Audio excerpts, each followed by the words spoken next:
അപ്പോൾ നമുക്ക് ആരംഭിക്കാം.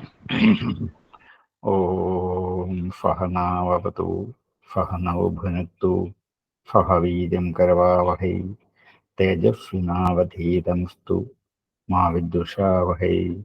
ഓം ശാന്തി ശാന്തി ശാന്തി. സമാദരണീയരായ എല്ലാ പഠിതാക്കൾക്കും വിനീതമായ പ്രണാമം. നമസ്കന്ധം 7-ാം അധ്യായല്ലേ ഇരിക്കുന്നേ? അതെ സർ. നവമസ്കന്ധം അധ്യായം 7. ശ്രീശുക ഉവാച മാന്ധാതു പുത്രപ്രവരോയോ ബരീഷപ്രകൃതിത പിതാമഹേന പ്രവൃതോ യൗവനാശ്വസ്തസ്ഫുതാം ഹാരീതസ്തസ്യ പുത്രോ ഭൂന്മാന്ധാതു പ്രവരാ ഇമേ. മാന്ധാതാവിൻ്റെ പുത്രപ്രവഹ, ശ്രേഷ്ഠന്മാരായ പുത്രന്മാർ. യഹ അംബരീഷ പ്രകീർത്തിത, ഒരാള് അംബരീഷൻ എന്ന് കീർത്തിക്കപ്പെട്ടവനാണ്. മാന്ധാതാവിൻ്റെ ഉത്കൃഷ്ടപുത്രന്മാരിൽ യാതൊരാളാണോ അംബരീഷൻ എന്ന് കീർത്തിക്കപ്പെട്ടത്, പിതാമഹേന പ്രവൃതോ യൗവനാശ്വശ്ച തത്സുത, തൻ്റെ പിതാമഹനാൽ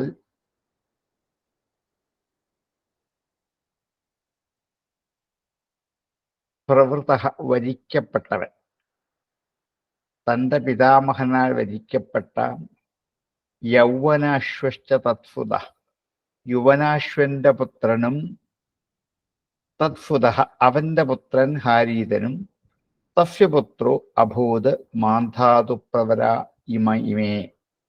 അവന്റെ പുത്രന്മാരായ മാന്ധാതുപ്രവന്മാരും ഇവരാണ് മാന്ധാതു വംശത്തിലെ ശ്രേഷ്ഠന്മാരായ രാജാക്കന്മാർ. മാന്ധാതാവിന്റെ വംശത്തിൽ ജനിച്ച ഹരിശ്ചന്ദ്രന്റെ ചരിതം 7-ാം അധ്യായത്തിൽ നമ്മൾ പറയാൻ പോവാണ്. അപ്പോൾ സാന്ദർഭികമായിട്ടാണ് സൗഭരിയുടെ കഥ മുമ്പത്തെ അധ്യായത്തിൽ പറഞ്ഞു. ഇനിയും മാന്ധാതു വംശ പരമ്പരയും അവരുടെ ചരിത്രവും പറയാൻ പോവാണ്. മാന്ധാതാവിന്റെ പുത്രന്മാരിൽ ശ്രേഷ്ഠനായ അംബരീഷന്റെ പുത്രൻ യുവനാശ്വൻ. ആ യുവനാശ്വന്റെ പുത്രനാണ് യൗവനാശ്വ. അങ്ങനെ യുവനാശ്വൻ അംബരീഷന്റെ മാന്ധാതാവിന്റെ മധ്യമപുത്രനാണ്, നടുക്കുള്ള പുത്രനാണെങ്കിലും മാന്ധാതാവിന്റെ പിതാവായ യുവനാശ്വൻ അംബരീഷൻ അല്ലെങ്കിൽ പൗത്രന് സ്വന്തം പുത്രനായിട്ട് സ്വീകരിച്ച് അംഗീകരിച്ചത് കൊണ്ടാണ് അംബരീഷന് ശ്രേഷ്ഠത്വം കിട്ടാൻ കാരണമായത്. അങ്ങനെ അംബരീഷന്റെ പുത്രനായ യുവനാശ്വന്റെ പുത്രൻ ഹരീതൻ, പിന്നെ അംബരീഷൻ, യൗവനാശ്വൻ, ഇവര് 3 പേരുമാണ്. ഈ 3 പേരുടെ കാര്യമാണ് പ്രധാനമായിട്ട് എടുത്തു പറയുന്നത്. ഹാരീതൻ, അംബരീഷൻ, യൗവനാശ്വൻ, ഇവരാണ് മാന്ധാതന്റെ വംശത്തിലെ ശ്രേഷ്ഠന്മാര രാജാക്കന്മാർ. മാന്ധാതു പുത്രപ്രവരോയോ അംബരീഷ പ്രകീർത്തിത പിതാമഹേന പ്രവൃതോ യൗവനാശ്വസ്തൽഫുതാം ഹാരീതസ്തസ്യ പുത്രോഭൂത് മാന്ധാതു പ്രവരാ ഇമേ. മാന്ധാതു പുത്രപ്രവരോയോ അംബരീഷ പ്രകീർത്തിത പിതാമഹേന പ്രവൃതോ യൗവനാശ്വസ്തൽഫുതാം ഹാരീതസ്തസ്യ പുത്രോഭൂത് മാന്ധാതു പ്രവരാ ഇമേ. നർമ്മദാഭ്രാതുഭിർദത്താ പുരുഗുൽഫായയോരകൈ തയാ രഫാദനം നീതോ ഭുജകേന്ദ്രപ്രയുക്തയാം. നർമ്മദ ഭ്രാതൃഭിഃ ദത്ത പുരുഗുൽഫായ യോരകൈഃ.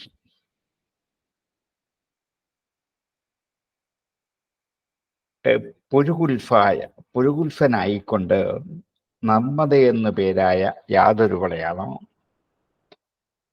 ദത്ത ദാനം ചെയ്യപ്പെട്ടത്, ഭ്രാതൃഭിഹി സഹോദരന്മാരാൽ. മാന്ധാതാവിന്റെ പുത്രനായ അംബരീഷന്റെ വംശത്തെ പറഞ്ഞ ശേഷം പുരുഗുൽഫന്റെ വംശം പറയാൻ പോവാണ്. ആ പുരുഗുൽഫന്റെ വംശത്തിൽ അദ്ദേഹത്തിന്റെ വിവാഹത്തെക്കുറിച്ചാണ് ആദ്യം പറയാം. നർമ്മദ എന്നു പേരായ ഒരു നാഗകന്യകയെ അവളുടെ സഹോദരന്മാരായ ഉരകങ്ങൾ പുരുഗുൽഫന് ദാനം ചെയ്തു. നർമ്മദ എന്ന പേരായത് നാഗകന്യകയാണ്. നർമ്മദ എന്ന നാഗകന്യക ഭ്രാതൃഭിഹി ദത്ത, സഹോദരങ്ങളായ ഉരകങ്ങളാൽ നൽകപ്പെട്ടു. ആർക്ക്? പുരുഗുൽഫായ. പുരുഗുൽഫനായിക്കൊണ്ട് സഹോദരന്മാരാൽ യാതൊരു നർമ്മദയാണോ ദാനം ചെയ്യപ്പെട്ടത്, തയാ അവളാൽ രഫാതലം നീത, രഫാതലത്തിലേക്ക് നയിച്ച് ഭുജകേന്ദ്ര പ്രയുക്തയാ, ഭുജകേന്ദ്രനാൽ പാതാളത്തിലേക്ക് പറഞ്ഞയക്കപ്പെട്ട, ഭുജകേന്ദ്ര പ്രയുക്തയാ തയാ രഫാതലം നീത. ഭുജകേന്ദ്രൻ സർപ്പശ്രേഷ്ഠൻ. ഉരകപ്രവരന്മാരാൽ പ്രയോഗിക്കപ്പെട്ട, പ്രേരിപ്പിക്കപ്പെട്ട അവളാൽ അവൻ, ആരാണ്? പുരുഗുൽഫൻ, രഫാതലം നീത, രഫാതലത്തേക്ക് നയിച്ചു. താഴേക്കുള്ള ലോകങ്ങളിൽ അതല വിതല സുതല തലാതലം, പിന്നെ രഫാതലം കഴിഞ്ഞാൽ പിന്നെ പാതാളമാണ്. ഇപ്പൊ രഫാതലം നാഗങ്ങളിലെ ലോകം എന്നാണ് സങ്കല്പം. അങ്ങനെ നർമ്മദ എന്നു പേരായ നാഗകന്യകെ അവളുടെ സഹോദരന്മായ ഉരകങ്ങൾ പുരുഗുൽഫന് ദാനം ചെയ്തു. നാഗങ്ങളുടെ ശത്രുവായ ഗന്ധർവനെ വധിക്കാൻ വേണ്ടി പുരുഗുൽഫൻ സമർത്ഥനാണ് എന്നറിഞ്ഞതുകൊണ്ടാണ് നാഗപ്രവരന്മാർ സഹോദരിയോട് ഈ കഥ പറഞ്ഞതും അവൾ അനുസരിച്ച് പുരുഗുൽഫനെ പാതാളത്തേക്ക് കൂട്ടിക്കൊണ്ടു പോവുകയും ചെയ്തു. നർമ്മദാഭ്രാതുഭർദത്താ പുരുഗുൽഫായോരകൈ തയാ രഫാതലം നീതാ ഭുജകേന്ദ്രപ്രയുക്തയാം. നർമ്മദാഭ്രാതുഭർദത്താ പുരുഗുൽഫായോരകൈ തയാ രഫാതലം നീതോ ഭുജകേന്ദ്രപ്രയുക്തയാം. ഗന്ധർവാനവധി തത്രാവധ്യൻ വൈ വിഷ്ണുശക്തസൃക് നാഗാല്ലബ്ധവര സർപ്പാദഭയം സ്മരതാമിതം. ഗന്ധർവാൻ അവധി. രഫാതലത്തിൽ ചെന്ന പുരുഗുൽഫൻ ഗന്ധർവന്മാരെയൊക്കെ വധിച്ചു. നർമ്മദ വിചാരിച്ച പോലെ തന്നെ പറ്റി. ഗന്ധർവാൻ അവധീത് തത്ര, അവിടെ വധ്യാൻ വൈ വൈഷ്ണവശക്തി, അവിടെ വെച്ച് വധ്യാൻ വൈ വധാർഹന്മാരായ ഗന്ധർവന്മാരെയാണ് വധിച്ചത്. വിഷ്ണു ശക്തി തൃക്, വിഷ്ണുവിൻ്റെ ശക്തിയെ ധരിച്ചവനായ ആ പുരുഗുൽഫൻ വധിക്കാൻ യോഗ്യന്മാരായ ഗന്ധർവന്മാരെ അവിടെ വെച്ച് വധിച്ചു. ഗന്ധർവാൻ അവധി തത്ര വധ്യൻ വൈ വിഷ്ണുശക്തി നാഗാത് ലബ്ധവരഃ തത്പാദ് അഭയം സ്മരതാം ഇത്. നാഗാത് ലബ്ധവര, നാഗങ്ങളിൽ നിന്നും ധാരാളം വരം ലഭിച്ചവനായി. സർപ്പാത് അഭയം സ്മരതാം ഇത്, സർപ്പത്തിൽ നിന്നും ഭയമില്ല എന്ന് നാഗങ്ങളിൽ നിന്നും വരം കിട്ടിയവനായി തീർന്നു പുരുഗുൽഫൻ. വിഷ്ണുവിൻ്റെ അനുഗ്രഹം കൊണ്ട് ധാരാളം ശക്തി പുരുഗുൽഫൻ ഉണ്ടായിരുന്നു. അതുകൊണ്ട് ആ പുരുഗുൽഫൻ സന്തുഷ്ടരായ നാഗങ്ങൾ ഇഷ്ടമായ വരം ചോദിക്കാൻ ആവശ്യപ്പെട്ടു. തൻ്റെ ഭാര്യയായ നർമ്മദ തന്നെ രഫാതലത്തേക്ക് കൊണ്ടുവന്നതും അവിടെയുണ്ടായ ഗന്ധർവ വധാചരിതവുമൊക്കെ ആര് സ്മരിക്കുന്നോ അവർക്ക് സർപ്പഭയം ഉണ്ടാവില്ല എന്ന് വരം പ്രാർത്ഥിച്ചു. നാഗങ്ങൾ അങ്ങനെയാകട്ടെ എന്ന് വരവും കൊടുത്തു പുരുഗുൽഫനെ യാത്രയാക്കി. ഗന്ധർവാനവധി തത്രാവധ്യൻ വൈ വിഷ്ണുശക്തി നാഗാല്ലബ്ധവര സർപ്പാദഭയം സ്മരതാമിതം. ഗന്ധർവാനവധി തത്രാവധ്യൻ വൈ വിഷ്ണുശക്തി നാഗാല്ലബ്ധവര സർപ്പാദഭയം സ്മരതാമിതം. പ്രസദ്ദസ്യു പൗരകുൽസോ യോ അനരണ്യസ്യ ദേഹകത് ഹര്യശ്വസ്തത്സ്വതസ്തസ്മാത് അരുണോഥ ത്രിബന്ധനാം. പ്രസദസ്യുഃ, ദസ്യുക്കളെ ഭയപ്പെടുത്തിയവനായ പൗരകുൽഫ, പുരുകുൽഫന്റെ പുത്രൻ. അവന് ശത്രുക്കളെ ഭയപ്പെടുത്തുന്നതുകൊണ്ട് ത്രഫദ്ദഫ്യു എന്ന് പേര് തന്നെ കിട്ടി. പൗരകുൽഫഹ ത്രഫദ്ദഫ്യു, പുരുകുൽഫന്റെ പുത്രനായ ത്രഫദ്ദഫ്യു യോ അനരണ്യസ്യ ദേഹകൃത്, അനരണ്യന്റെ ദേഹത്തെ ജനിപ്പിച്ചവൻ. അവന്റെ പുത്രൻ അനരണ്യൻ. ഇതൊക്കെ പേരുകളാണ്. ഹര്യശ്വഹ തത്ഫുത, അനരണ്യന്റെ പുത്രൻ ഹരീശ്വൻ. തസ്മാത് അരുണോഥ ത്രിബന്ധന, അവിടെ നിന്നും അരുണൻ, അവന്റെ പുത്രൻ ത്രിബന്ധനൻ. വാക്കിന്റെ അർത്ഥമല്ല, പേരുകളാണ് ഇതെല്ലാം. അപ്പൊ പുരുഷന്റെ പുത്രൻ ത്രഫദ്ദഫ്യു, അവന്റെ പുത്രൻ അനരണ്യൻ, അവന്റെ പുത്രൻ ദേഹത്തെ ജനിപ്പിച്ചവനായി ഹര്യശ്വൻ, അവന്റെ പുത്രൻ അരുണൻ, അവന്റെ പുത്രൻ ത്രിബന്ധനൻ. ത്രഫദ്ദഫ്യു പൗരകുൽഫോ യോ അനരണ്യസ്യ ദേഹകൃത്, ഹര്യശ്വസ്തത്ഫുതസ്തസ്മാദരുണോഥ ത്രിബന്ധനാം. ത്രഫദ്ദഫ്യു പൗരകുൽഫോ യോ അനരണ്യസ്യ ദേഹകൃത്, ഹര്യശ്വസ്തത്ഫുതസ്തസ്മാദരുണോഥ ത്രിബന്ധനാം. തസ്യ സത്യവ്രതപുത്രഃ ത്രിശങ്കുരിതി വിശ്രുതാം, പ്രാപ്തശ്ചാണ്ഡാലതാം ശാപാത് ഗുരോ കൗശികതേജസാം. സശരീരോ ഗതഃ സ്വർഗം അദ്യാപി ദിവി ദൃശ്യതേ, പാതിതോ വക്ഷിരാ ദേവൈഃ തേനൈവ സ്തംഭിതോ ബലാത്. തസ്യ സത്യവ്രതഃ പുത്രഃ ത്രിശങ്കുരിതി വിശ്രുതാം. അവന്റെ പുത്രൻ സത്യവ്രതൻ എന്ന് പേരുള്ളവനാണ്. അവന് ത്രിശങ്കു എന്ന ഒരു കീർത്തിക്കപ്പെട്ട പേരും ഉണ്ട്. സത്യവ്രതന്റെ മറ്റു പേരാണ് ത്രിശങ്കു എന്ന് കീർത്തിയുള്ള പേര്. പ്രാപ്ത ചാണ്ഡാലതാം ശാപാത്, ശാപം കൊണ്ട് അവൻ ചണ്ഡാലതയെ പ്രാപിച്ചു. ഗുരോഹു കൗശിക തേജസ, ഗുരുവായ വിശ്വാമിത്രന്റെ തേജസ് കൊണ്ട്, കൗശികൻ വിശ്വാമിത്രൻ. ശരീരോ ഗതഃ സ്വർഗം, ശരീരത്തോടുകൂടി സ്വർഗത്തിലേക്ക് പോയി. അദ്യാപി ദിവി ദൃശ്യത്തെ, ഇന്നും ആകാശത്തിൽ കാണാം. പാതിതോ അവാക്ഷിരാഹ, താഴേക്ക് തല കുത്തി വീഴാൻ പോയപ്പോൾ ദേവൈഹി തേനൈവ സ്തംഭിതോ ബലാൽ, ദേവന്മാരെ അതേ ശക്തി കൊണ്ട് അവിടെ സ്തംഭിപ്പിച്ചു നിർത്തി. ഇതാണ് ത്രിശങ്കുവിന്റെ കഥ എന്ന് ഓർമ്മിപ്പിക്കാൻ നമുക്ക് പരിചയമുള്ള കഥയാണിത്, പലപ്പോഴും കേട്ടിട്ടുണ്ട്. ആ ത്രിബന്ധനന്റെ പുത്രനാണ് സത്യവ്രതൻ. അവന് ത്രിശങ്കു എന്നൊരു പേരും കൂടി ഉണ്ട്, സത്യവ്രതൻ. ഗുരുവായ വസിഷ്ഠന്റെ ശാപം കൊണ്ടാണ് ആ രാജാവിന് ചണ്ഡാലാവസ്ഥ ഉണ്ടായത്. വിശ്വാമിത്രന്റെ ശക്തി കൊണ്ട് ചണ്ഡാളഭാവത്തിൽ നിന്ന് മുക്തനായി ശരീരത്തോടെ സ്വർഗത്തെ പ്രാപിച്ചു. ഇപ്പോഴും നക്ഷത്രമണ്ഡലത്തിൽ ഒരു നക്ഷത്ര സ്വരൂപനായിട്ട് കാണാം. ചണ്ഡാല ശരീരത്തോടെ സ്വർഗത്തിൽ എത്താൻ പറ്റില്ല എന്ന് കണ്ട് ദേവന്മാർ അവിടെ നിന്നും തലകീഴായിട്ട് കീഴോട്ട് വീഴ്ത്തി. വിശ്വാമിത്രൻ തൻ്റെ തപശക്തി കൊണ്ട് മുകളിലേക്ക് വിട്ടു. രണ്ടിൻ്റെയും ഇടയ്ക്ക് ദേവന്മാർ ത്രിശങ്കുവിന് വേണ്ടി ഒരു സ്വർഗം ഉണ്ടാക്കി കൊടുത്തു. അതിനെയാണ് ത്രിശങ്കു സ്വർഗം എന്ന് പറയുന്നത്. സ്വർഗത്തിലുമല്ല ഭൂമിയിലുമല്ല. ആ ത്രിശങ്കുവിന് സ്വർഗത്തിലേക്ക് കൊണ്ടുപോകാമെന്ന് വിശ്വാമിത്രൻ വാക്കുകൊടുത്തുകൊണ്ട് വിശ്വാമിത്രൻ മുകളിലേക്ക് വിട്ടു.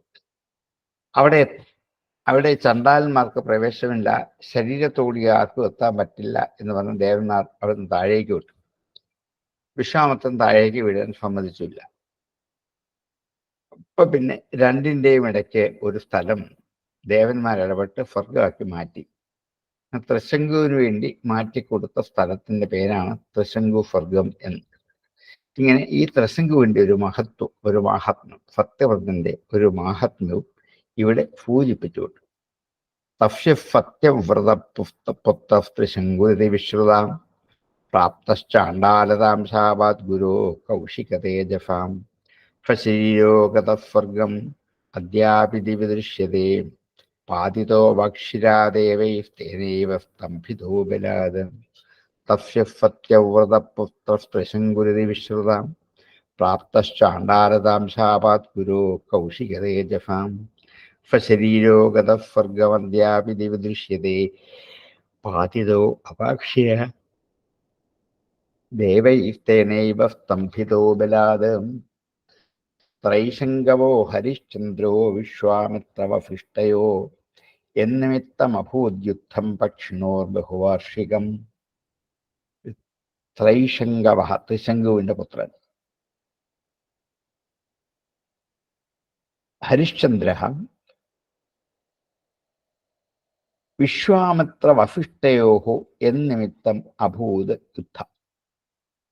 ആ ത്രിശങ്കുവിന്റെ പുത്രൻ ഹരിശ്ചന്ദ്രൻ ആ മഹാരാജാവിന്റെ കാരണത്താൽ രണ്ടു പക്ഷികളായ ഭവിച്ച വിശ്വാമിത്രനും വസിഷ്ഠനും തമ്മിൽ അനേക വർഷം നിലനിൽക്കുന്ന യുദ്ധമുണ്ടായി. വിശ്വാമിത്ര വസിഷ്ഠയോഹോ എന്നിമിത്തം അഭൂത് യുദ്ധം. യാതൊരു കാരണം കൊണ്ടാണ് യുദ്ധമുണ്ടായത്? പക്ഷിണോഹോ, പക്ഷികളായിട്ട്, ബഹുവാർഷികം, വളരെ വർഷക്കാലം പക്ഷികളായിട്ട്. എന്ത് കാരണത്താലാണ് യുദ്ധം ഉണ്ടായത്? വിശ്വാമിത്രൻ ഹരിശ്ചന്ദ്ര രാജാവിനെ കൊണ്ട് രാജഭൂയം എന്ന യാഗം ചെയ്യിച്ചു ഒരിക്കൽ. ആ യാഗത്തിൽ ദക്ഷിണയായിട്ട് ഹരിശ്ചന്ദ്രന്റെ സർവ്വവും വിശ്വാമിത്രൻ അപഹരിച്ചെടുത്തു.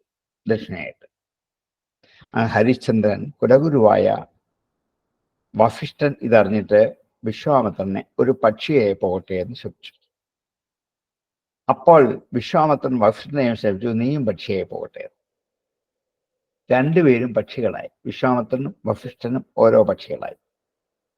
ഇവർക്ക് തമ്മിലുള്ള വൈരം, രണ്ടുപേരും പരസ്പരം ശപിച്ച് പക്ഷികളാക്കിയതിന്റെ വൈരം വളരെ കാലം നിലനിന്നു. ഇതാണ് വിശ്വാമിത്ര വസിഷ്ഠന്മാർ തമ്മിലുള്ള ഒരു വളരെക്കാലം നീണ്ടുന്ന യുദ്ധത്തിന് കാരണം. അവർ പക്ഷിസ്വരൂപികളായിട്ടാണ് നിന്നത്. രണ്ടുപേരും രണ്ട് പക്ഷികളായിട്ട് പോകട്ടെ എന്ന് പരസ്പരം ശപിച്ചു. ഈ ശാപത്തിന്റെ ദ്വേഷ്യത കാരണം പരസ്പരം കലഹിച്ച് യുദ്ധം ചെയ്ത് വളരെക്കാലം വഴികൂടി എന്ന് അവിടുത്തെ ഒരു വിശിഷ്ട സംഭവത്തെക്കുറിച്ചൊന്ന് സ്മരിച്ചതാണ്. ത്രൈശങ്കവോ ഹരിശ്ചന്ദ്രോ വിശ്വാമിത്ര വസിഷ്ഠയോ എന്നിമിത്തമഭൂദ്യുദ്ധം പക്ഷിണോർ ബഹുവാർഷികം. ത്രൈശങ്കവോ ഹരിശ്ചന്ദ്രോ വിശ്വാമിത്ര വസിഷ്ഠയോ എന്നിമിത്തമഭൂദ്യുദ്ധം പക്ഷിണോർ ബഹുവാർഷികം. ഫോനപത്യോ വിഷണ്ണാത്മാ നാരദസ്യോപദേശത വരുണം ശരണം യാത പുത്രോ മേ ജായതം പ്രഭോ. ഫഹ, അവൻ, ആ ഹരിശ്ചന്ദ്രൻ, അനപത്യ, സന്താനമില്ലാത്തവനായി, വിഷണ്ണാത്മാ, ദുഃഖിച്ച ആത്മാവോടുകൂടിയവനായി, നാരദസ്യ ഉപദേശഹല, നാരദന്റെ ഉപദേശം കൊണ്ട്, വരുണം ശരണം യാത, വരുണെ ശരണം പ്രാപിച്ചു, മേ പ്രഭോ മേ ജായതാം പുത്ര, ഹേ വരുണപ്രഭോ, എനിക്ക് പുത്രനുണ്ടാവട്ടെ എന്നിങ്ങനെ ചെന്ന് യാചിച്ച് നമസ്കരിച്ച് പ്രാർത്ഥിച്ചു. ഫോനപത്യോ വിഷണ്ണാത്മാ നാരദസ്യോപദേശതാം വരുണം ശരണം യാത പുത്രോ മേ ജായതാം പ്രഭോ. ഫോനപത്യോ വിഷണ്ണാത്മാ നാരദസ്യോപദേശതാം വരുണം ശരണം യാത പുത്രോ മേ ജായതാം പ്രഭോ. യദി വീരോ മഹാരാജ തേനൈവ ത്വം യജേ ഇതി തഥേതി വരുണേണസ്യ പുത്രോ ജാതസ്തു രോഹിതാം. ഈ പുത്രനെ പ്രാർത്ഥിച്ചപ്പോൾ ഒരു പ്രതിജ്ഞയും കൂടി എടുത്തു. യദി വീരോ മഹാരാജ, എനിക്ക് വീരനായ പുത്രനാണ് ഉണ്ടാവുന്നത് എങ്കിൽ തേനൈവ ത്വം യജേതി, അവനെ കൊണ്ട് തന്നെ അങ്ങയെ യജിച്ചു കൊള്ളാം എന്നും പറഞ്ഞു. യദി വീരോ മഹാരാജ, എനിക്ക് വീരനായൊരു പുത്രനാണ് ഉണ്ടാകുന്നതെങ്കിൽ അവനെ കൊണ്ട് തന്നെ നിനക്ക് വേണ്ടി ഒരു യാഗം ചെയ്തു കൊള്ളാം.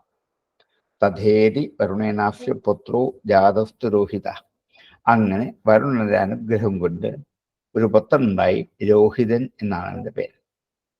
തഥേതി വരുണേന അസ്യ പുത്രോ ജാതസ്തു രോഹിത, രോഹിതൻ എന്ന പുത്രൻ ഉണ്ടായി. ജാതഫുതോ ഹ്യനേനാംഗ മാം യജഫീതി ഫോബ്രവീത് യഥാ വശോ നിർദശ സ്യാദധമേധ്യോ ഭവേദിതി. ഈ പുത്രനെ കൊണ്ട് യാഗം ചെയ്യാം എന്ന് പറഞ്ഞതിൻ്റെ താല്പര്യം ഈ പുത്രനെ യാഗപശുവായിട്ട് സങ്കല്പിച്ചു കൊള്ളാം എന്നാണ്. യജ്ഞത്തിൽ വധാർഹനായ പശുക്കളുടെ സ്ഥാനത്ത് ഈ പുത്രനെ തന്നെ നിർത്തി യാഗം ചെയ്തു കൊള്ളാം. ഇതൊരു അബദ്ധ പ്രാർത്ഥനയാണ്. പുത്രനുണ്ടായാൽ പുത്രനെ യജ്ഞത്തിൽ അങ്ങേക്ക് വേണ്ടി യജിപ്പിച്ചു കൊള്ളാം. അങ്ങനെ പുത്രനുണ്ടായ ഉടനെ യാഗം ചെയ്ത് ആ യാഗത്തിൽ പുത്രനെ വധിക്കാനാണെങ്കിൽ പിന്നെ എന്തിനാണ് പുത്രൻ?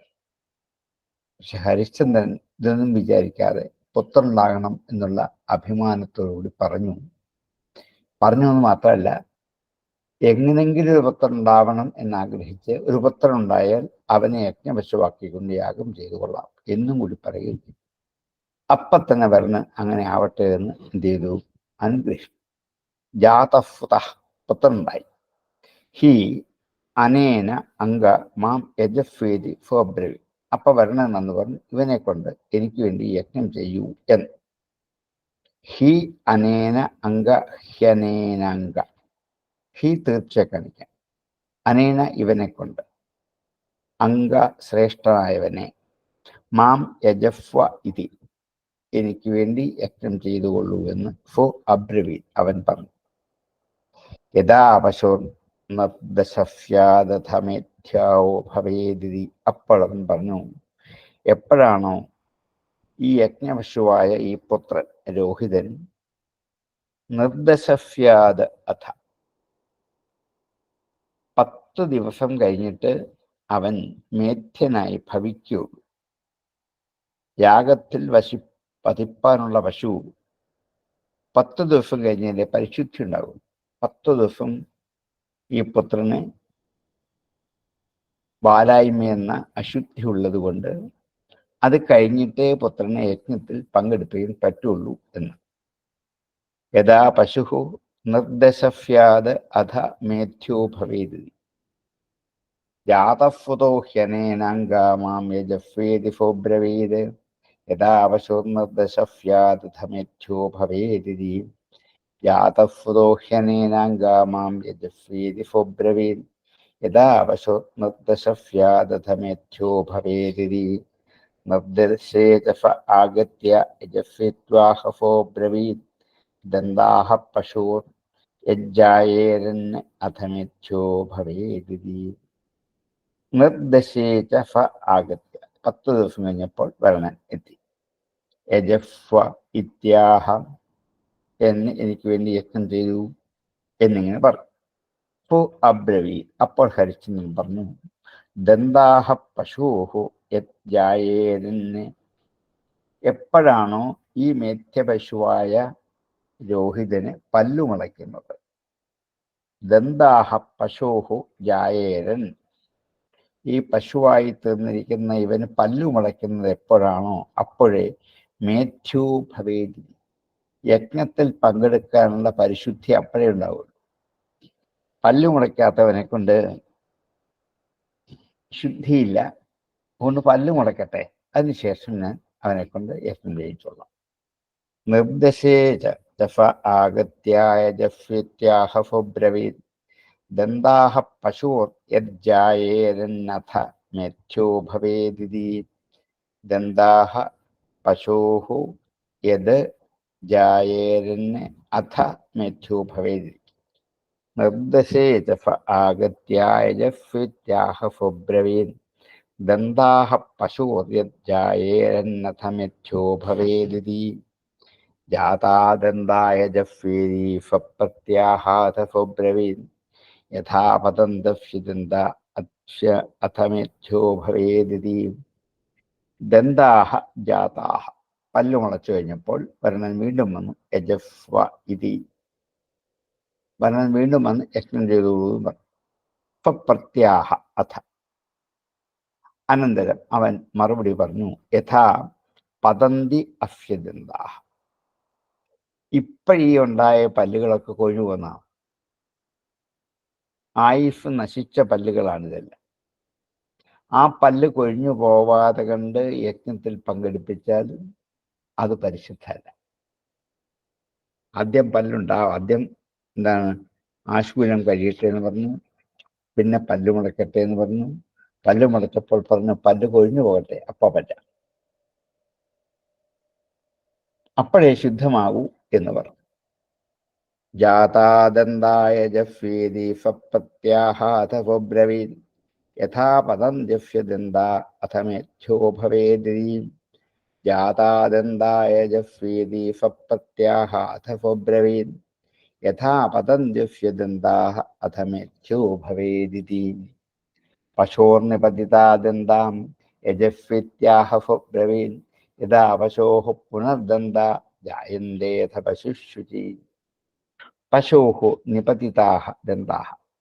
അങ്ങനെ മേധ്യപശുവായ രോഹിതന്റെ പല്ലെല്ലാം പൊഴിഞ്ഞു പോയി കഴിഞ്ഞപ്പോൾ അരുണൻ വീണ്ടും വന്നു. യജഫ്വ ഇത്യാഹ, ഇനിയുമെങ്കിലും എനിക്ക് വേണ്ടി യാഗം ചെയ്യൂ. ഫബ്രവീത്, അപ്പൊ ഹരിശ്ചന്ദ്രൻ പറഞ്ഞു യഥാ പശോഹു പുനർദന്താജായന്തേ. ഇപ്പൊ പല്ലില്ലല്ലോ, ആദ്യത്തെ പോലെയല്ലേ, ഇനിയും പുതിയ പല്ല് മുളച്ചു വരണം. ഇതാണ് സ്ഥിരമായ പല്ല്, മറ്റേത് അസ്ഥിരമായ പല്ലാണ്, അത് കൊഴിഞ്ഞു പോകാനുള്ള. സ്ഥിരമായ പല്ല് മുളച്ചു കഴിഞ്ഞാൽ അപ്പ വിരങ്ങനേറ്റം ജയിച്ചോളാം. യഥാ പശോഹോ പുനർദന്താഹ ജായന്തേ, എപ്പോഴാണോ പശുവിന് വീണ്ടും ഈ പുത്രന് വീണ്ടും എന്താ പല്ല് മുളയ്ക്കുന്ന അഥ പശുശുചി, അപ്പോൾ ഈ മേധ്യപശുവായ ഇവൻ ശുചിയാകും, രോഹിതൻ ശുദ്ധനാകും, അപ്പോൾ യജ്ഞം ജയിക്കാം. പശോർ നിപതിതാദന്തായ ജഫ്വിത്യാഹ ഫബ്രവീൻ യഥാ പശോഃ പുനർദന്ത ജായന്തേഥ പശുശുചി. പശോർനിപതിതാദന്തായ ജഫ്വിത്യാഹ ഫബ്രവീൻ യഥാ പശോഃ പുനർദന്ത ജായന്തേഥ പശുശുചി.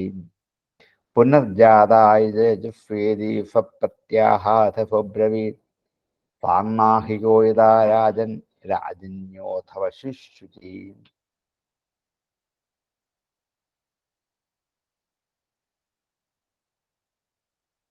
പുനഃ ജാത യജഫ്വീതി, രണ്ടാമതും പല്ല് മുളച്ചപ്പോൾ പുനർജാത യജഫ്വ ഇതി, അപ്പോഴും വർണ്ണൻ വന്ന് ഇനിയും യാഗം ചെയ്യൂ എന്ന് ആവശ്യപ്പെട്ടു. പ്രത്യാഹാത ഫബ്രവി, അവൻ വീണ്ടും മറുപടി പറഞ്ഞു ഫാന്നാഹികോ യഥാ രാജൻ.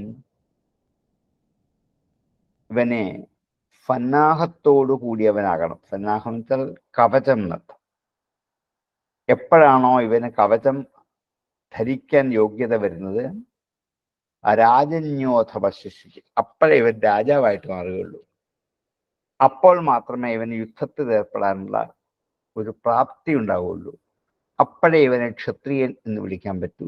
അന്നേരം ഇവനെ യാഗം ജയിച്ചുകൊള്ളാം.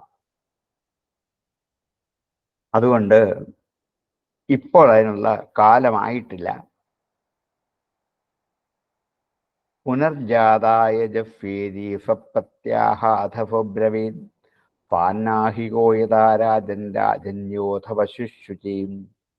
പുനർജാതായ ജഫ്വേദി ഫപ്രത്യാഹാഥ ഫബ്രവീൻ ഫാന്നാഹികോ യഥാ രാജൻ രാജന്യോഥ പശുശുചീം. ഇതി പുത്രാനുരാഗേണ സ്നേഹയന്ത്രിതചേതസാം കാലം വാഞ്ചേതാതം തമുക്തോ ദേവസ്തമൈക്ഷതാം. ഇതി പുത്രാനുരാഗേണ, ഇങ്ങനെ പുത്രനോടുള്ള അനുരാഗം കൊണ്ട് സ്നേഹയന്ത്രിതചേതസ, സ്നേഹം കൊണ്ട് ബന്ധിക്കപ്പെട്ട മനസ്സോടുകൂടിയവനായിട്ട്, സ്നേഹയന്ത്രിതചേതസ, സ്നേഹം കൊണ്ട് നിയന്ത്രിക്കപ്പെട്ട ബന്ധിക്കപ്പെട്ട മനസ്സോടുകൂടിയവനായിട്ട് കാലം വാഞ്ചേത തം തമുക്തോ ദേവസ്തമൈക്ഷത. കാലം വാഞ്ചേത രാജ്ഞ, കാലത്തെ വഞ്ചിക്കുന്നവനായ തം, ഇങ്ങനെ ഓരോന്ന് പറഞ്ഞ് ഇപ്പോഴാണ് ഇവൻ കളിപ്പിക്കുകയാണ് എന്ന് മനസ്സിലായത്. തമുക്തോ ദേവസ്തമൈക്ഷത, അങ്ങനെ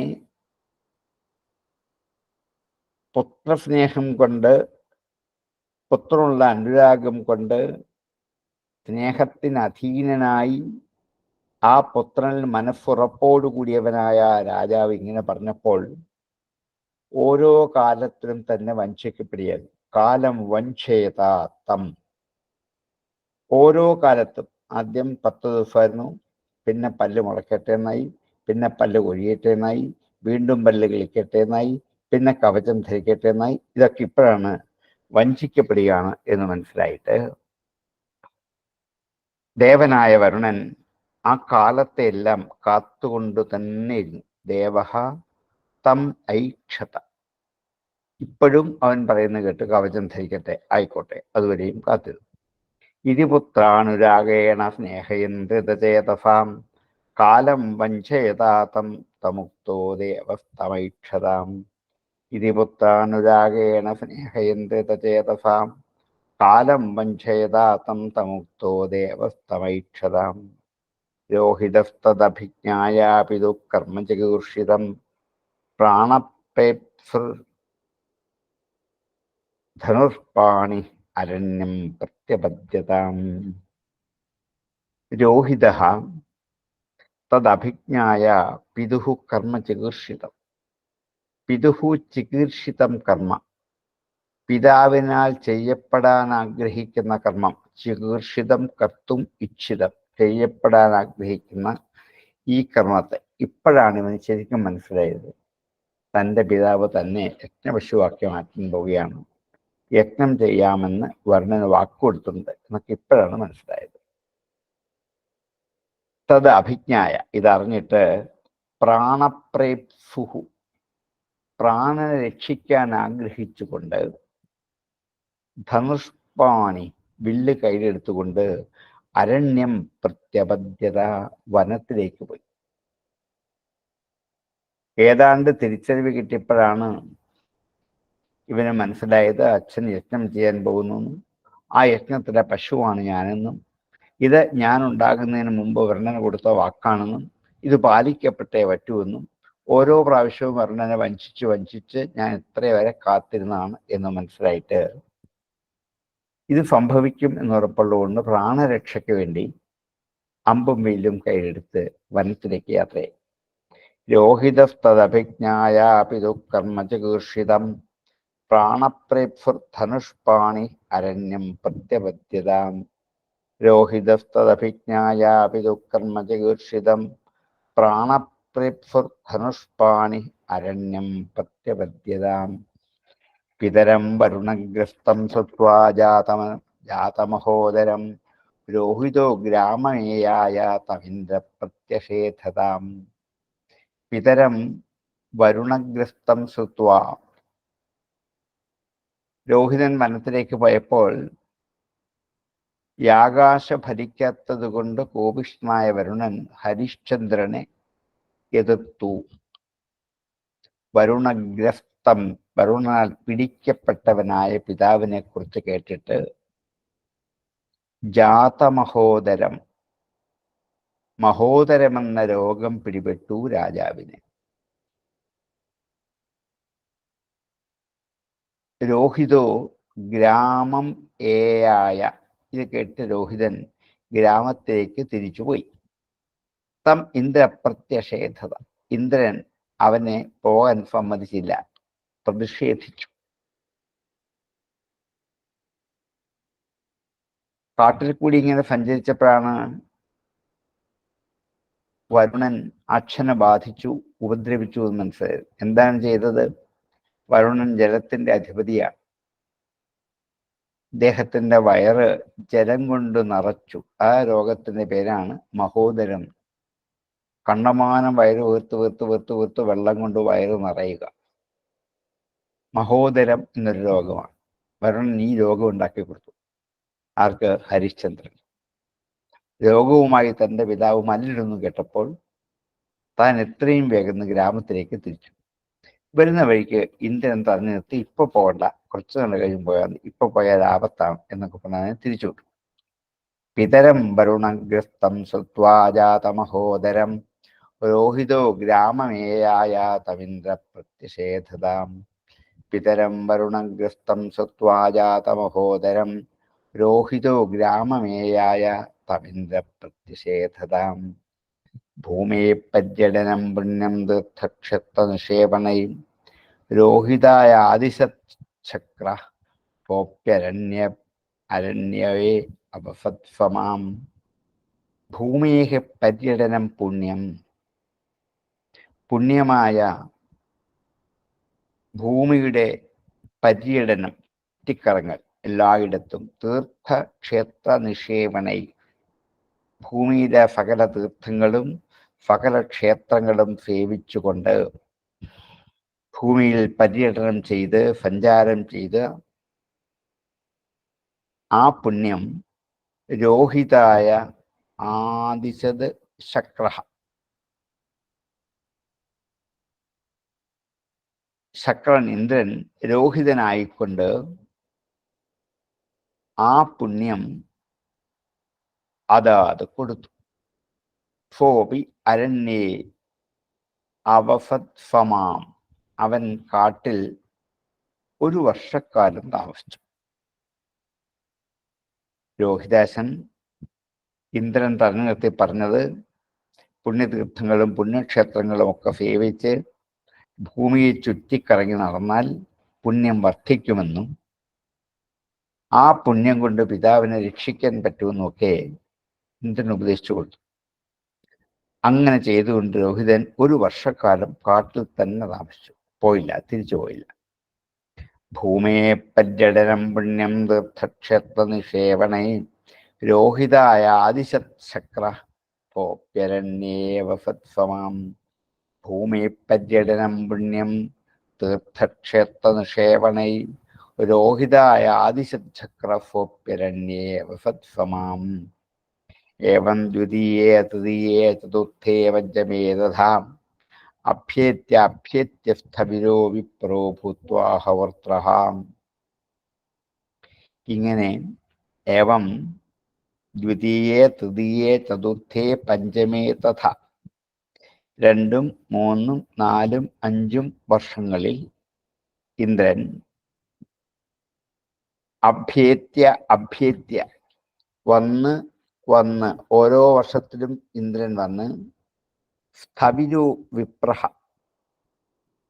സ്ഥവിരനായ ഒരു വൃദ്ധബ്രാഹ്മണന്റെ വേഷം ധരിച്ച് ഇന്ദ്രന്റെ അടുക്കൽ വന്നിട്ട് ഭൂത്വ ആഹ വൃത്രഹ, വൃത്രഹൻ ഇന്ദ്രൻ ഒരു വൃദ്ധബ്രാഹ്മണന്റെ വേഷം ധരിച്ച് ഓരോ വർഷവും 2ാം വർഷം, 3ാം വർഷം, 4ാം വർഷം, 5ാം വർഷവും നഗരത്തിലേക്ക് പോകാനുള്ള തൻ്റെ ആഗ്രഹത്തെ നിരോധിച്ചുകൊണ്ട് തീർത്ഥാടനത്തിന് തന്നെ വീണ്ടും തിരിച്ചു പോകണം എന്ന് ഉപദേശിച്ചു. ഇന്ദ്രനാണ് 1 വർഷം എന്നാണ് പറഞ്ഞത്. അടുത്ത വർഷമായപ്പോൾ ഒരു വൃദ്ധബ്രാഹ്മണന്റെ വേഷം ധരിച്ച് ഇന്ദ്രന്റെ വേഷം മാറിയിട്ട് ഒത്തിരി ഉപദേശം കൊടുത്തിട്ട് പറഞ്ഞു, ഇവിടെ തന്നെ 1 വർഷം കൊണ്ട് താമസിച്ചോളൂ. അതും അവൻ കേട്ടു.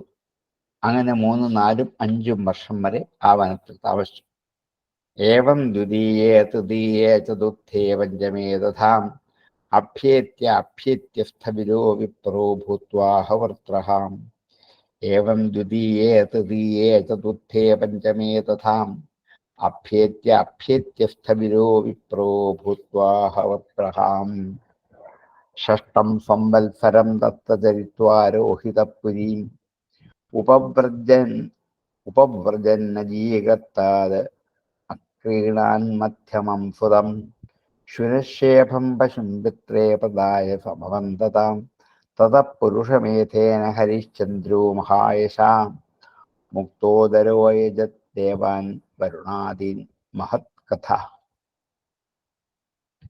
6ം സംവത്സരം 6ാമത്തെ വർഷമായപ്പോൾ തത്ര ചരിത്വാരോഹിതഃ പുരീം ഉപവ്രജൻ, ആ വനത്തിൽ സഞ്ചരിച്ചിട്ട് രോഹിതൻ പുരീം ഉപവ്രജൻ, തൻ്റെ പുരിയിലേക്ക് പ്രാപിക്കാൻ ആഗ്രഹിച്ചവനായ അവനെ അജീകർത്താത് അക്രീണാൻ മധ്യമം സുതം, അജീകർത്തനിൽ നിന്നും മധ്യമനായ ശുനശേഭൻ എന്ന പുത്രനെ അക്രീണാത് വിലയ്ക്ക് വാങ്ങി. 6-ാം വർഷം തിരിച്ച് രാജധാനിയിലേക്ക് മടങ്ങുമ്പോൾ അജീകർത്തൻ എന്ന രാജാവിന്റെ 2ാമത്തെ പുത്രനായ ശുനശേഫനെ വിലക്ക് കൊടുക്കാൻ വെച്ചിരിക്കുന്ന കണ്ടു. അവനെ ചന്തയിൽ നിന്ന് സാധനം വാങ്ങുന്ന പോലെ വിലയ്ക്ക് വാങ്ങിക്കൊണ്ടുപോയി അവനെ രാജിവെച്ചു, ആ യജ്ഞം വെച്ചു വാക്കാൻ വേണ്ടി സങ്കല്പിച്ചു. പിതാവിന് കൊടുത്തു വന്ദിച്ചു. ഉപവ്രജനെ അജീകർത്താത് അക്രീണാത് മധ്യമം സുതം. മധ്യമനായ പുത്രനെ അജീകർത്തനിൽ നിന്നും വിലയ്ക്ക് വാങ്ങി. ശുനശേഫം പശും, ആ ശുനശേഫനെ പശുവായി സങ്കല്പിച്ച് പിത്രേ പ്രദായ, പിതാവിന് കൊടുത്തിട്ട് സമവന്തത, വന്ദിച്ചു. തത പുരുഷമേധേന ഹരിശ്ചന്ദ്രോ മഹായശാഹ. അങ്ങനെ ഈ പുരുഷമേധം കൊണ്ട്, ഈ പുരുഷൻ എന്ന പശുവിനെ കൊണ്ട് മഹത്തായ യാഗം ചെയ്തിട്ട് മുക്തോദരോ, മഹോദരമെന്ന രോഗത്തിൽ നിന്ന് മുക്തനായിട്ട് അയജ ദേവാൻ വരുണാദീൻ മഹത്കഥ, വരുണാദികളായ ദേവന്മാരെയൊക്കെ അയജത് യജിച്ചു മഹത്കഥനായ ഹരിശ്ചന്ദ്രൻ. അപ്പൊ ശുനശേഫനെ അങ്ങനെ യജ്ഞവശുവായി കിട്ടി. അവനെ കൊണ്ട് ഹരിശ്ചന്ദ്രൻ മഹത്തായ യജ്ഞം ചെയ്തു.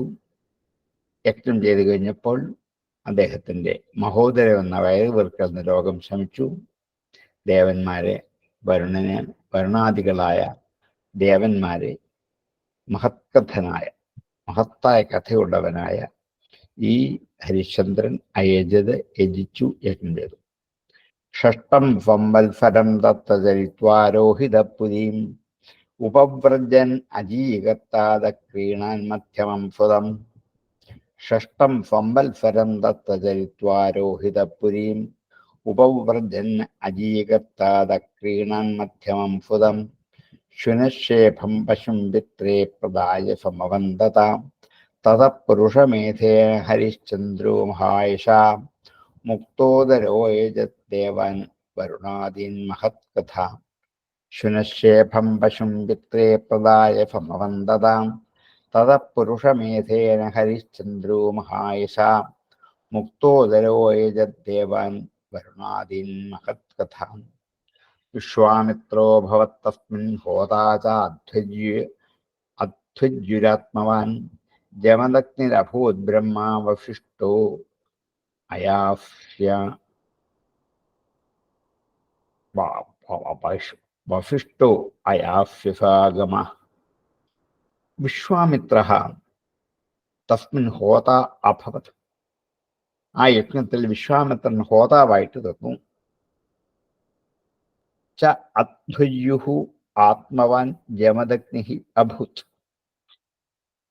ആത്മജ്ഞാനിയായ ജമദഗ്നി അധ്വയ്യുവായി. ബ്രഹ്മാ വസിഷ്ഠ, ബ്രഹ്മൻ വസിഷ്ഠനായി. അയാഫ്യൻ സാമഗാനം, അയാഫ്യൻ സാമഗ. അയാഫ്യൻ സാമഗാനം, അയാഫ്യൻ എന്ന മുനി, അതൊരു മുനിയുടെ പേരാണ്. അദ്ദേഹം സാമഗാനം ചെയ്യുന്ന ഉദ്ഗാതാവുമായി. യജ്ഞത്തിൽ 4 1 5 പേരാണ്. യജമാനൻ കൂടാതെ 4 പേര് വേണം. ഒന്ന് ഹോതാവ്, പിന്നൊന്ന് അധ്വര്യു, പിന്നൊന്ന് ബ്രഹ്മൻ, പിന്നൊന്ന് ഉദ്ഗാതാവ്. അതിൽ ഹോതാവ് അതിൽ യജമാനൻ ഹരിശ്ചന്ദ്രനാണ്. ആ യജ്ഞത്തിൽ ഹരിശ്ചന്ദ്രന്റെ കീർത്തിമത്തായ ആ മഹായജ്ഞത്തിൽ വിശ്വാമിത്രനാണ് ഹോതാവായിട്ട് തീർന്നത്. അധ്വര്യുവായത് ആത്മജ്ഞാനിയായ ജമദഗ്നിയാണ്. വസിഷ്ഠൻ ബ്രഹ്മനായി തീർന്നു. അയാഫ്യൻ സാമഗാനം പാടുന്ന ഉദ്ഗാതാവുമായിട്ട് തീർന്നു. വിശ്വാമിത്രോ ഭവത് തസ്മിൻ ഹോതാചാധ്വര്യുരാത്മവാൻ ജമദഗ്നിരഭൂത് ബ്രഹ്മാ വസിഷ്ഠോ അയാഫ്യസാമഗ. വിശ്വാമിത്രോ ഭവത് തസ്മിൻ ഹോതാചാധ്വര്യുരാത്മവാൻ ജമദഗ്നിരഭൂത് ബ്രഹ്മാ വസിഷ്ഠോ അയാഫ്യസാമഗ.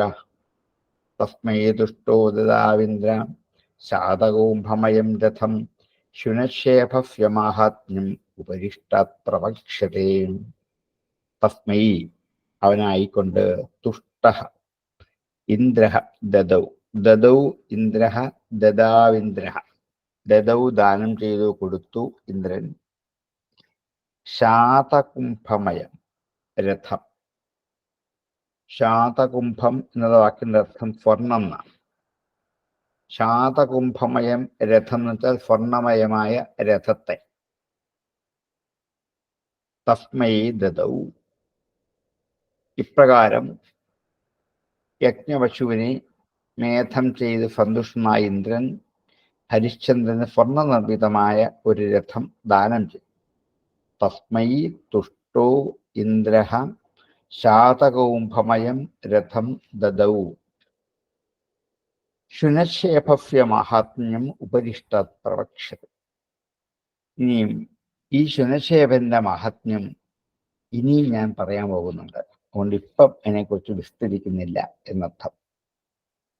ബ്രാഹ്മണപുത്രനായ ശുനശേഫനെ യജ്ഞപശുവായി ഉപയോഗിച്ച് തടഞ്ഞ് ഖേദിക്കുന്ന രാജാവിനോട് ശുകൻ ഇങ്ങനെ പറഞ്ഞു, ഖേദിക്കണ്ട, ശുനശേഫനെ യാഗത്തിൽ ആരംഭരം ചെയ്തില്ല, കൊന്നില്ല, ഹിംസിച്ചില്ല.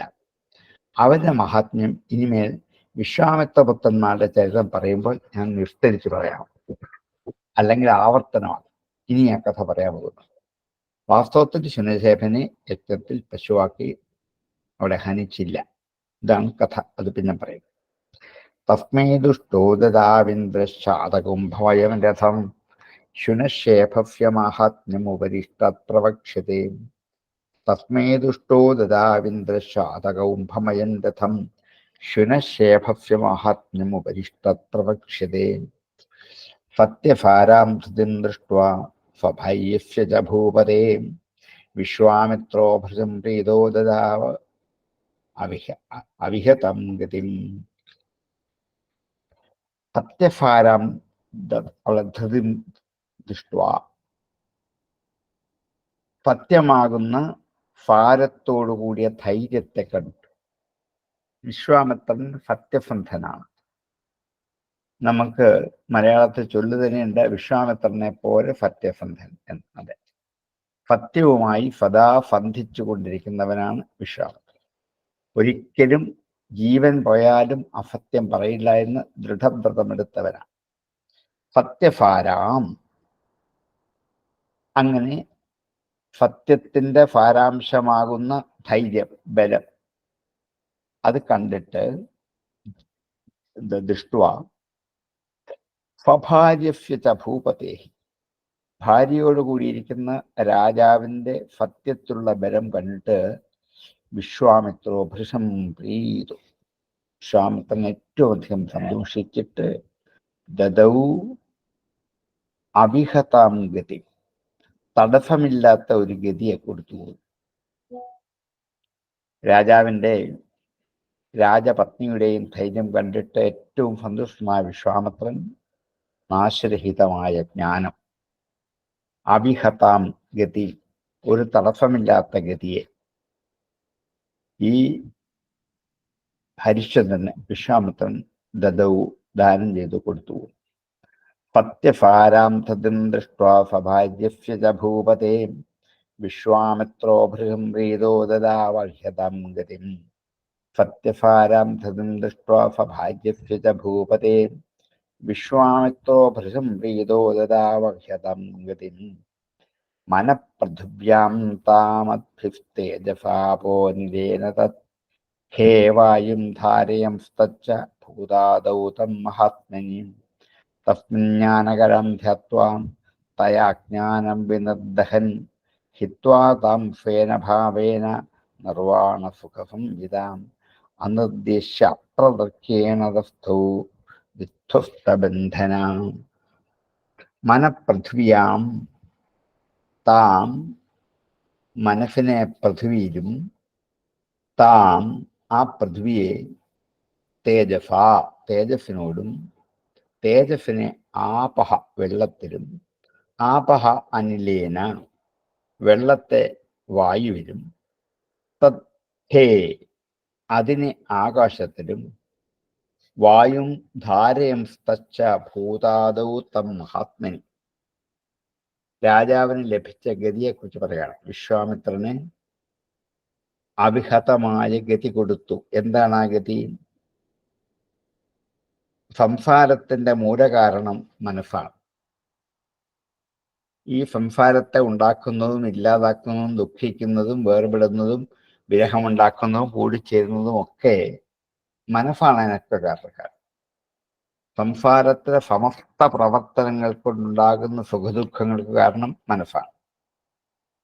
അതുകൊണ്ട് അങ്ങനെയുള്ള മനസ്സിനെ അതിൻ്റെ കാരണമായ പൃഥ്വിയിലേക്ക് ലയിപ്പിച്ചു. ഇങ്ങനെയാണ് വിശ്വാമിത്രന്റെ ഗതി. മനസ്സിനെ പൃഥ്വിയിൽ ലയിപ്പിച്ചു. കാരണം എന്താണ്? സകല അന്നരസങ്ങളും പൃഥ്വിയിൽ നിന്നുമാണ് ഉണ്ടാകുന്നത്. മനസ്സ് ഇതിലാണ് ആകൃഷ്ടമാകുന്നത്. അതുകൊണ്ട് മനസ്സിനെ പൃഥ്വിയിൽ ലയിപ്പിച്ചു. മനഃപൃഥ്വിയാം. കാരണം അന്നമില്ലെങ്കിൽ മനസ്സില്ലാതാകും, പൃഥ്വി ഇല്ലെങ്കിൽ അന്നവും ഇല്ലാതാകും. അന്നവും പൃഥ്വിയും മനസ്സും തമ്മിലുള്ള അഭേദ്യമായൊരു ബന്ധത്തെക്കുറിച്ച് നമ്മൾ പറഞ്ഞത്. അതുകൊണ്ട് മനസ്സിനെ പൃഥ്വിയിൽ നിന്നും അഭിന്ന ഒന്നാക്കി തന്നെ ധ്യാനിച്ച് ഉറപ്പിച്ച് ലയിപ്പിച്ചു. ആ പൃഥ്വിയെ ജലത്തിൽ, കാരണം പൃഥ്വി എവിടെയാണ് നിൽക്കുന്ന? വെള്ളത്തിലാണ്. വെള്ളമില്ലെങ്കിൽ ഭൂമിയില്ല. അതുകൊണ്ട് ഈ മനസ്സോടുകൂടിയ പൃഥ്വിയെ വെള്ളത്തിൽ, ജലത്തിൽ ലയിപ്പിച്ചു. ജലത്തെ അഗ്നിയിലും, കാരണം ജലം നിലനിൽക്കുന്നത് അഗ്നി കൊണ്ടാണ്. ആ അഗ്നിയെ വായുവിലും ലയിപ്പിച്ചു. വായുവിനെ ആകാശത്തിലും ലയിപ്പിച്ചു. ആകാശമാകട്ടെ താമസ അഹങ്കാരം, അഹം എന്നുള്ള അഹങ്കാരവും അതിനെ മഹത്തത്വത്തിലും മഹത്തത്വത്തെ ചിദംശമായ ജീവാത്മാവിനും ലയിപ്പിച്ചു. ഒരു ക്രമമുക്തിയുടെ വരി വിസ്തരിച്ച് പറഞ്ഞാണ്. മനഃപൃഥ്വിയാം താമദ്ഭിസ്തേജസ അപോനിലേനത് ഹേ വായും ധാരയം സ്തച്ച ഭൂതാദൗ തം മഹാത്മനി. അതിനെ ഭൂതാദികളിലെ അതിനെ പിന്നെ മഹത്തത്വം, ഭൂതങ്ങളുടെ ഉൽപ്പത്തി താമസാഹങ്കാരവും ആ താമസാഹങ്കാരത്തെ മഹത്തത്വത്തിലും മഹത്തത്വത്തെ ചിദാത്മനി മഹാത്മാവിനും അർപ്പിച്ചു. തസ്മിൻ ജ്ഞാനകരാം ധ്യാത്വാ, അതിൽ ജ്ഞാനകലയെ ധ്യാനിച്ചിട്ട് തയാ അജ്ഞാനം വിനർദഹൻ, അതുകൊണ്ട് അജ്ഞാനത്തെ ദഹിപ്പിച്ചിട്ട് ഹിത്വാം താം സ്വേന ഭാവേന, സ്വേന തൻ്റെതായ ആത്മജ്ഞാനത്തിന്റെ ഭാവം കൊണ്ട് അതിനെ ഹനിച്ചിട്ട് നിർവാണ സുഖ സംവിധാം, നിർവാണ സുഖ സംവിത്തായ ആത്മജ്ഞാനം കൊണ്ട്, മോക്ഷമെന്ന സുഖം നൽകുന്ന ആത്മജ്ഞാനം കൊണ്ട് മറ്റുള്ള അജ്ഞാനത്തെ ഒക്കെ ഇല്ലായ്മ ചെയ്തിട്ട് അനിർദ്ദേശ്യ അപ്രതർക്കേണ തസ്ഥോ വിധ്വസ്തബന്ധനം, അനിർദ്ദേശ്യവും അപ്രതർക്യവുമായ സ്ഥാനത്ത് തസ്ഥോ സ്ഥിതി ചെയ്യും. അനിർദ്ദേശ്യം ഇന്നതാണെന്ന് നിർദ്ദേശിക്കാൻ ആവാത്തത്.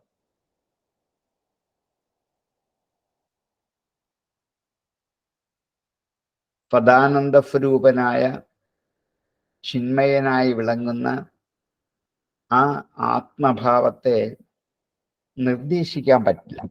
ഇന്ന വിധമാണ് എന്ന് വാക്കുകൊണ്ട് പറയാൻ പറ്റില്ല. വാക്കിന്റെയും മനസ്സിന്റെയും അപ്പുറത്താണ് അതിൻ്റെ സ്ഥാനം. അപ്പം അനിർദ്ദേശ്യവും അപ്രതർക്യവും വിചാരണ ചെയ്ത് എത്തിച്ചേരാൻ പറ്റുന്നല്ല, അനുഭവിച്ചറിയാനേ പറ്റൂ. പഠിച്ചും പഠിപ്പിച്ചും ചിന്തിച്ചും വിചാരണ ചെയ്തും എത്തിച്ചേരാൻ പറ്റുന്ന സ്ഥാനം അല്ല അത്. അനിർദ്ദേശ്യ അപ്രതർക്കേന വിധ്വസ്ത ബന്ധന, എല്ലാ ബന്ധനങ്ങളെയും ധ്വംസിച്ചുകളെ വേർപെടുത്തും. അങ്ങനെയുള്ള പരമമായ ജീവൻ മുക്ത പദവിയെ ഹരിശ്ചന്ദ്രൻ പ്രാപിച്ചു എന്ന് ഉപസംഹരിച്ചുകൊണ്ട് അദ്ദേഹത്തിന്റെ കഥയുടെ ഉപസംഹരിച്ചു. മനഃപൃഥിവ്യാം താമദ്ഭിസ്തേജസ അപോനിലേനത ഹേ വായും ധാരയം സ്തച്ച ഭൂതാദൗ തം മഹാത്മനി.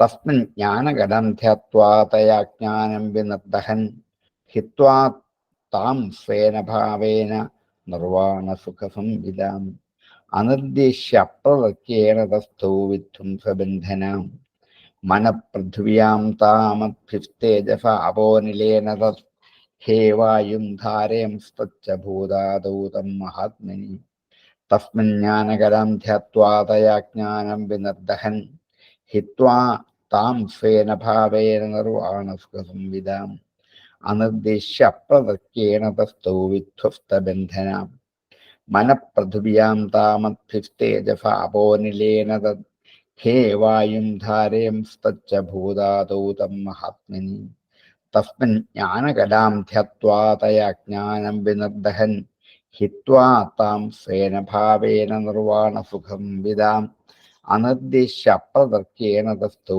വിധ്വസ്തബന്ധനാം എന്നിങ്ങനെ ആ മഹായോഗിയായ ഹരിശ്ചന്ദ്രൻ ജീവൻ മുക്തനായി തീർന്ന കഥ ജ്ഞാനം കൊണ്ട് ജീവൻ മുക്തനായി തീരാം എന്നൊരു ഉദാഹരണമായി ഹരിശ്ചന്ദ്രന്റെ കഥ പറഞ്ഞ് അവിടെ സമാപിച്ചു. നമ്മുടെ 7-ാം അധ്യായവും അങ്ങനെ ഇവിടെ പൂർണ്ണമായി. ഇനി അടുത്ത 8-ാം അധ്യായം ദിവസം ആവാം. ഒരു ദിവസം ഒരധ്യായം പൂർണ്ണമാക്കി എന്ന് പറയുന്നത് വിരളമായ സംഭവത്തിൽ നിന്നാണ്. കാരണം 4-ഉം 3-ഉം 4-ഉം 5-ഉം ക്ലാസ്സുകളിൽ ചിലപ്പോൾ ഒരു അധ്യായം തീരുള്ളൂ. ഇത് ഒന്ന് കഥയാണ്, താരതമ്യേന ശ്ലോകസംഖ്യ കുറഞ്ഞ അധ്യായമാണ്. ഈ 2 കാരണം കൊണ്ടാണ് നമുക്ക് ഒരു ദിവസം ഒരു അധ്യായം തീർക്കാൻ സാധിച്ചത്. ഇത് നമ്മുടെ ലക്ഷ്യമാണ്, ഒരു ക്ലാസ്സിൽ ഒരു അധ്യായം തീരണം. പക്ഷെ ചിലപ്പോൾ അത് പറ്റാറില്ല. പക്ഷെ ഇന്നത് നമുക്ക് സാധിച്ചു എന്നുള്ളതൊരു ഭാഗ്യമായി. നമ്മുടെ സമയവും അതിക്രമിച്ചുകൊണ്ട് നമുക്ക് ഇന്ന് ഉപസംഹരിക്കാം. ബാക്കി അടുത്ത ദിവസം ആവാം. സംശയം ഹരിചന്ദ്രനല്ലേ ഏറ്റവും വലിയ സത്യവാന്? അതെ. എന്നിട്ട് ഇങ്ങനെ നമ്മൾ കേട്ടിട്ടുള്ള കഥ കുറെ കൂടെ വ്യത്യാസം ഉണ്ടല്ലോ സാർ, അതിനി പറയുമായിരിക്കും അല്ലേ? അല്ല, അതിൻ്റെ അകത്തില്ല. അത് മഹാഭാരതത്തിലേ ഉള്ളൂ. ഇതിൻ്റെ അകത്തേക്ക് ഇവിടത്തേക്ക് വേണ്ട ചരിത്ര കഥ മാത്രമേ സ്വീകരിച്ചുള്ളൂ. ഹരിശ്ചന്ദ്രന്റെ മുഴുവൻ കഥ ഇവിടെ പറയില്ല. സാറേ, ഈ ഹരിശ്ചന്ദ്രന്റെ കഥ ദേവി ഭാഗവത്തിൽ 15 അധ്യായത്തിലാണ് പറയുന്നത്. ദേവി ഭാഗവതത്തിലുണ്ട്, മഹാഭാരതത്തിലുണ്ട്. അവിടെ വിസ്തരിച്ച് പറയുന്നത് ഹരിശ്ചന്ദ്ര കഥ മാത്രം 15 അധ്യായമായിട്ടാണ്. അതിന്റെ മഹാഭാരതത്തിനെ എടുത്ത് വിസ്തരിച്ച് വിന്യസിക്കുന്ന ഇവിടെ ഇത് എന്താണ് സാന്ദർഭികമായിട്ടൊന്ന് ഹരിശ്ചന്ദ്രന്റെ കഥ പറയാൻ വേണ്ടി പറഞ്ഞപ്പോൾ വളരെ ചുരുക്കിയ കഥ പറഞ്ഞു നിർത്തുക മാത്രമേ ഉള്ളൂ. നമ്മൾ കേട്ടുള്ള കഥ ഭാഗവതത്തിലെ കഥയല്ല. ഇത് സൂര്യവംശത്തെ കുറിച്ച് പറഞ്ഞു പോയ കൂടെ ഹരിശ്ചന്ദ്രനെയും കൂടെ പറഞ്ഞു പോയതാ അല്ലേ? ഹരിശ്ചന്ദ്രന്റെ മുക്തിയാണ് പ്രധാന വിഷയം. എങ്ങനെ ഹരിശ്ചന്ദ്രൻ മുക്തി അടഞ്ഞു എന്ന് കാണിക്കാൻ വേണ്ടിയാണ് ഭാഗവതം ശ്രമിച്ചത്, മറ്റേ കഥയിലൂടെ അല്ല. പക്ഷെ ഹരിശ്ചന്ദ്രൻ ഇവിടെ വരുണനോട് ആവശ്യമില്ലാത്തൊരു പ്രതിജ്ഞ ചെയ്യുന്നുണ്ട്. കുഞ്ഞ് അതിന്റെ ഫലമാണ് അദ്ദേഹം അനുഭവിക്കേണ്ടി വന്നത്. അതിന് യാഗപശുവായിട്ട് കൊടുത്തേക്കാവുന്നു. അതെ അതെ, അങ്ങനെ നേർച്ച നേർന്ന് ആരും ഒരിക്കലും സന്താനത്തെ ഉണ്ടാക്കാൻ ശ്രമിക്കില്ലെന്നൊരു മുന്നറിയിപ്പ്.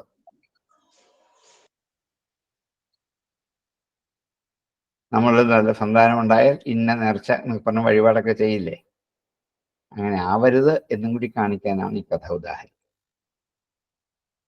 ഹരിശ്ചന്ദ്രന്റെ കഥ കുറേ ഉണ്ട്, പക്ഷെ ഇവിടെ പറയുന്നില്ല. ഇവിടെ ഇനിയുള്ള ഭാഗത്തോ പറയത്തില്ല. അത് കഴിഞ്ഞു, ഉപസംഹരിച്ചു, ഇനിയില്ല.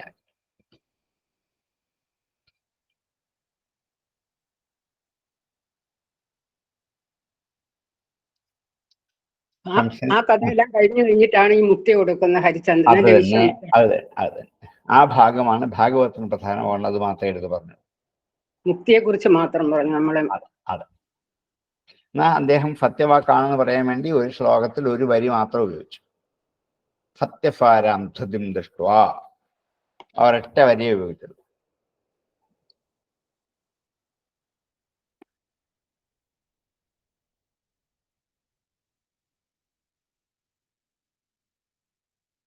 സംശയങ്ങൾക്ക് ഇപ്പൊ സംഹരിക്കാം. ഓം പൂർണ്ണമദ പൂർണ്ണമിദം പൂർണ്ണാത് പൂർണ്ണമുദച്യതേ പൂർണ്ണസ്യ പൂർണ്ണമാദായ പൂർണ്ണമേവാവശിഷ്യതേ. ഓം ശാന്തി ശാന്തി ശാന്തി.